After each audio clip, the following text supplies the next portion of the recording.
तरफ बंदूके दंदन, एक तरफ थी टोलियां, मरने वाले बोल रहे थे इनकलाब की बोलियां। मैं साकिब सलीम माजी की धुन से मैं आपका खैर मकदम करता हूँ। 13 अप्रैल 1919, जलियांवाला बाग, अमृतसर। एक तरफ अंग्रेज़ों की गोलियां थीं, एक तरफ हिंदुस्तानियों के सीने थे और सैकड़ों लोगों का कत्लेआम। ये वो एक दिन है जिसके बारे में हम सब जानते हैं, हम सबको पता है, जिसने हिंदुस्तान में हजारों लाखों लोगों को हिंदुस्तान की आज़ादी की जंग में खींच लिया था। लेकिन इसके अलावा हम क्या जानते हैं? क्या ये सिर्फ एक दिन था? क्या एक दिन अचानक से अंग्रेज आए और हिंदुस्तानी जहां पर बैठे हुए मुजाहरा कर रहे थे वहां पर गोलियां चला दी? ऐसा नहीं था। आखिर ऐसा क्या था कि जलियांवाला बाग में अंग्रेजों ने ये गोलियां चलाई? वो कौन सा खौफ था कि अंग्रेजों को ये गोलियां चलानी ही थी? निहत्थ थे हिंदुस्तानियों पर। तो थोड़ा पीछे जाना पड़ेगा। हुआ यह था कि पहली आलमी जंग यानी कि वर्ल्ड वॉर जब 1914 में शुरू हुई तो हिंदुस्तानियों ने यह कहकर अंग्रेज़ों का साथ दिया कि इसके बाद हमें पूरी या कुछ हद तक आज़ादी मिलेगी।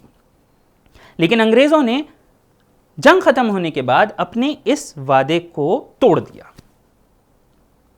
दूसरी ओर तुर्की में खलीफा को हटा दिया गया तो हिंदुस्तान के कुछ मुसलमान इस वजह से अंग्रेज़ी हुकूमत के और ज़्यादा खिलाफ थे। ऐसे में अंग्रेज़ एक काला कानून रॉवलेट एक्ट लेकर आए 1919 की मार्च में, जिसमें कहा गया था कि वो किसी भी हिंदुस्तानी को अगर उन्हें लगेगा कि वो सरकार के खिलाफ है गिरफ्तार करके जेल में डाल सकते हैं। गांधी जी और बाकी हिंदुस्तानी लीडरों ने मिलकर एक कॉल दी। ये कहा कि अब इसके खिलाफ हमें पूरे हिंदुस्तान में हड़ताल करनी होगी। पूरे हिंदुस्तान में हड़ताल के लिए एक दिन मुकर्रर हुआ 30 मार्च। 30 मार्च की ये तारीख बाद में बदलकर 6 अप्रैल कर दी गई, लेकिन 30 मार्च को भी कुछ जगह पर हड़ताल हुई, जिसमें से एक जगह दिल्ली थी।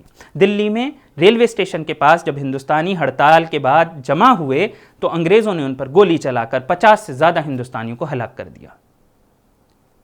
ये एक वार्निंग थी कि अगर आपने आवाज़ उठाई तो आपको गोली मार दी जाएगी। लेकिन क्या हिंदुस्तानी रुकने वाले थे? नहीं। 6 अप्रैल को हड़ताल हुई। हड़ताल बाकी हर जगह कामयाब तो थी ही, लेकिन पंजाब में इसकी कामयाबी ने एक नई मिसाल कायम की। हिंदू मुसलमान सिख एक साथ खड़े हो गए। अंग्रेज़ डरने लगे। अंग्रेज़ों ने खुद अपनी पार्लियामेंट में बाद में जो रिपोर्ट जमा की उसमें यह लिखा कि ये एक लासानी वाक़या था। एक तरफ कट्टर हिंदूवादी आर्य समाज के नेता थे, एक तरफ कट्टर मुसलमान वहाबी नेता थे, और वो सब मिलकर एक साथ खड़े हुए थे और अंग्रेज सरकार के खिलाफ लड़ रहे थे, नारे लगा रहे थे हिंदू मुसलमान की जय। ये उनके लिए बड़ा खतरनाक था। फिर ऐसे में 9 अप्रैल आई। 3 दिन बाद रामनवमी थी। रामनवमी को अब तक हिंदू मना रहे थे, लेकिन इस बार मुसलमानों ने, डॉक्टर सैफुद्दीन किचलू ने, जफ़र अली ख़ान ने, ऐसे बड़े बड़े मुसलमान नेता आकर खड़े हुए और उन्होंने रामनवमी मनाने के लिए कहा और मुसलमान रामनवमी के जुलूस में शामिल हुए। अंग्रेज़ इससे इतना खौफ खा गए कि आप ये जान सकते हैं कि अकेले अमृतसर में 150 से ज़्यादा मुसलमान इसलिए गिरफ्तार हुए कि वो रामनवमी के जुलूस में शामिल थे। यहां तक कि गुलाम जिलानी नाम के एक मस्जिद के इमाम को गिरफ्तार कर कर इतनी बुरी तरह मारा गया कि वो अधमरे हो गए थे और उनका एक साथी खैरदीन तो अपनी जान गंवा बैठा। गुनाह रामनवमी के जुलूस में शामिल होना। बात बढ़ती गई। 11 तारीख लाहौर, पंजाब जल रहा था। अंग्रेज़ों के खिलाफ पंजाब एक जगह इकट्ठा था। ऐसे में 11 तारीख लाहौर में बादशाही मस्जिद में 25,000 हिंदू मुसलमान सिख एक साथ खड़े होते हैं। मस्जिद के मिंबर से, जिस पर कि कभी भी इमाम के सिवा आपने किसी और को नहीं देखा होगा, वहाँ से रामभज दत्त, बलवंत सिंह जैसे हिंदू और सिख खड़े होकर तकरीर करते हैं अंग्रेज़ों के ख़िलाफ़। अंग्रेज़ अपनी रिपोर्ट में लिखते हैं कि हिंदू मुसलमान की ये जो इत्तेहाद है, ये जो यूनिटी है, ये जो एकता है, ये कुछ नहीं है, ये सिर्फ अंग्रेज़ सरकार की मुखालफत करने का ज़रिया है। ऐसे में कुछ लोग थे जो अंग्रेज़ों के हाथ बिके हुए थे। मुस्लिम लीग के सेक्रेटरी ने कहा कि बादशाही मस्जिद में मिंबर पर हिंदू या सिख का खड़ा होना गलत है, ये इस्लाम के ख़िलाफ़ है, लेकिन लोगों ने नहीं सुना। ज़फ़र अली ख़ान साहब जैसे लोग हिंदू मुस्लिम इत्तेहाद के साथ खड़े रहे।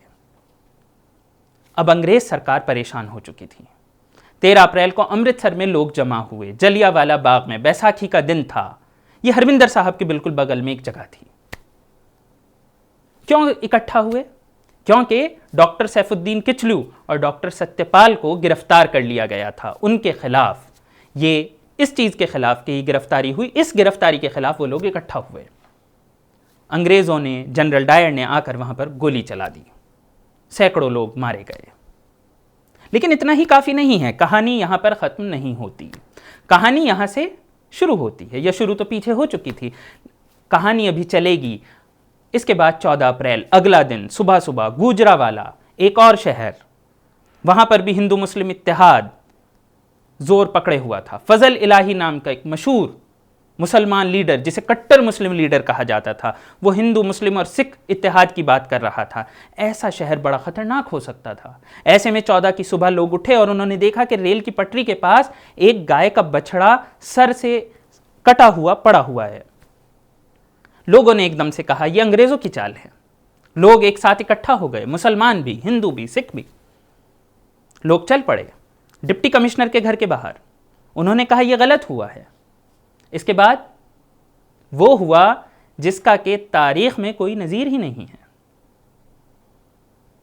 अंग्रेज़ों ने लाहौर फ़ोन कर 3 जंगी जहाज़, हवाई जहाज़ मंगाए और गुजरावाला पर बम फेंके।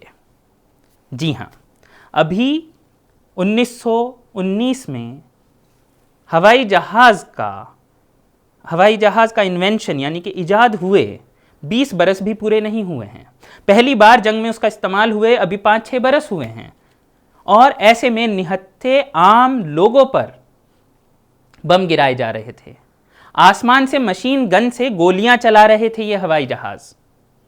आप सोच सकते हैं, 3 हवाई जहाज़ दोपहर से लेकर शाम तक गुजरावाला की मस्जिद, गुरुद्वारा, मंदिर, स्कूल, हॉस्टल, यहाँ तक कि कुछ जगह शादी ब्याह के फंक्शन चल रहे थे, वहाँ पर बम गिरा रहे थे।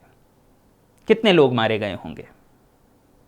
इसके अलावा एक बख्तरबंद रेल तैयार की गई, रेल के दोनों तरफ मशीन गन लगाई गई और वो गोलियां चलाती हुई चल रही थी। 14 अप्रैल 1919 हमें याद भी नहीं है। और इसके अलावा 15, 16, 17, 18, 19 अगले पूरा हफ्ता अमृतसर, लाहौर, गुजरावाला, फिरोजपुर लोगों को गिरफ्तार किया गया। उन पर कैसे कैसे इल्ज़ाम थे। मुसलमान से पूछा जाता था आप रामनवमी के जुलूस में क्यों थे, उन्हें मारा जाता था। गोलियां चल रही थी। लाहौर में कई जगह पुलिस फायरिंग हुई। अमृतसर में यह अकेली पुलिस फायरिंग नहीं है। अगर 13 से पहले हम थोड़ा जाएं तो 10 तारीख को भी वहां पर पुलिस फायरिंग हुई थी, जब लोगों ने सैफुद्दीन किचलू और सत्यपाल की गिरफ्तारी के खिलाफ पहली बार आवाज उठाई थी। ये तारीख की वो बातें हैं जो हमें इसलिए जानना ज़रूरी है कि जलियांवाला बाग सिर्फ एक वाकया नहीं है। अंग्रेज़ों ने गोली किस लिए चलाई, हमें यह भी जानना होगा। अंग्रेज़ हिंदू मुसलमान सिख के बीच का जो इत्तेहाद था उसे तोड़ना चाहता था। वो ये जानता था कि अगर ये सारी कौम अपने दीन, धर्म, मजहब को थोड़ी देर के लिए पीछे रखकर साथ आ जाती हैं तो ये क्या कर सकती हैं। दुनिया की सबसे मशहूर ताकत, सबसे मजबूत ताकत इंग्लिस्तान को ये हिला सकती थी, ये वो जानते थे, और उन्हें इसे रोकना था, इसे तोड़ना था। ये वो चीज़ है जिसे हमें आज भी जानना होगा कि हिंदू मुस्लिम सिख इत्तेहाद क्या कर सकता है। शुक्रिया।